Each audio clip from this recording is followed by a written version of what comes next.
लेकिन चलो इनको भी राजनीति करना आ गई कि इन्होंने राज्य को बचा लिया। और जयपुर के राजपूतों के बारे में आपको मैं एक बात बता दूं, हम बहुत जज करते हैं उनको पोस्टेरिटी में कि समझौता किया। मान सिंह जी को भी हम जज करते हैं। मैंने इस पुस्तक में 10 कारण दिए कि राजस्थान के जयपुर के राजपूतों का हम हिंदुओं को ऋणी होना चाहिए कि जो उन्होंने हमारे लिए किया। ठीक है, मान सिंह जी लड़े थे हल्दी घाटी में अकबर की तरफ से, वो उनका निर्णय नहीं था, वो उनके 2 पीढ़ी पहले उनका अलायंस हो चुका था। आप सोचें, आपके दादा का कोई वचन किसी को दिया हुआ हो तो आप न चाहते हुए भी उसे निभाएंगे, नंबर 1। नंबर 2, एक बेटी देकर के या एक बच्ची को देकर अगर आप पूरे राज्य में, जयपुर वो राजपूतों का घराना है जिसमें एक भी धर्मांतरण नहीं हुआ। ये कोई छोटी बात नहीं है कि आप 150-200 साल तक इन दुर्दांत हत्यारों के साथ रहते हो और आपका धर्मांतरण नहीं होता है। बल्कि जयपुर के राजघराने ने बनारस, वृंदावन और मथुरा में दर्जनों मंदिर बनवाए। और जहां जहां मान सिंह जी जाते थे मुगल सेना के साथ में, वहां पर हिंदू जो गांवों को जो बर्बाद करने का काम होता था वो नहीं होने देते थे। वो उसकी गांवों की रक्षा करते थे, उस मंदिर को नहीं टूटने देते थे।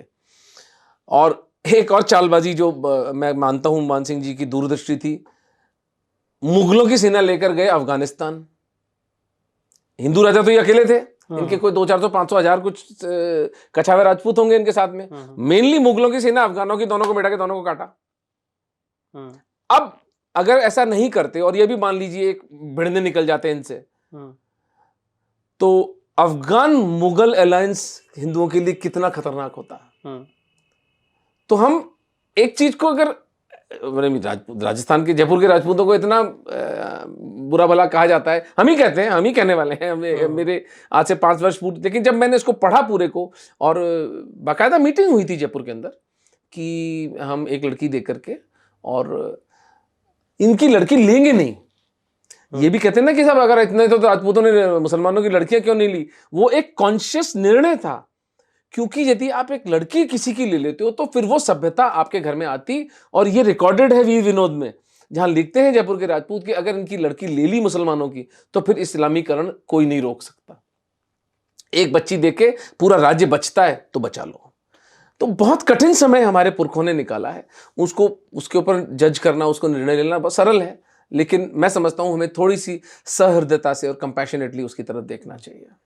एक तो ये पुस्तक आ रही है, 1 महीने में आ रही है, इसके बाद मतलब क्या आपकी रुचि इसमें बनी रहेगी इसको, और ये किस किस रूप में आएगा, या और कौन कौन सी किताबें हैं या ऐसे विषय हैं जिसमें आप पुस्तक भी लाएंगे, और किस किस विधा में महाराणा प्रताप जो है हमारे सामने आएंगे? अजीत, मैं एक मूवी बना रहा हूँ महाराणा प्रताप पर, उस पर कार्य शुरू हो चुका है।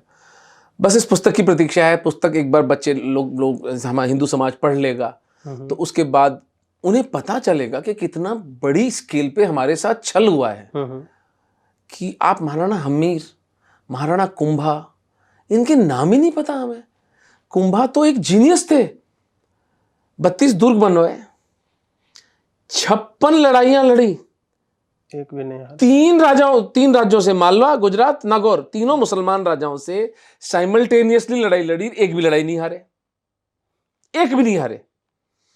और संगीत पर विश्व का सबसे लंबा ग्रंथ लिखा, सुर प्रबंध, और वो भी हिंदुस्तानी क्लासिकल नहीं, कर्नाटिक वोकल पर, दक्षिण भारतीय म्यूजिक पर। मेवाड़ का एक महाराणा ये लड़ाइयां लड़ते हुए, ये दुर्गों का निर्माण करते हुए एक ग्रंथ लिख रहा है, which happens to be the longest and the on music, सुर प्रबंध। और 51 वर्ष की उम्र में उनका बेटा उनकी हत्या कर देता है। All this he achieved in a period of 35 years।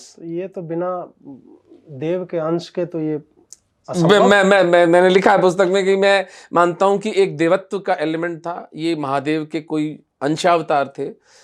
असंभव है कि इतनी विपरीत परिस्थितियों में 4-4 पीढ़ियां राजपूतों की खत्म हो गई इनसे लड़ते लड़ते।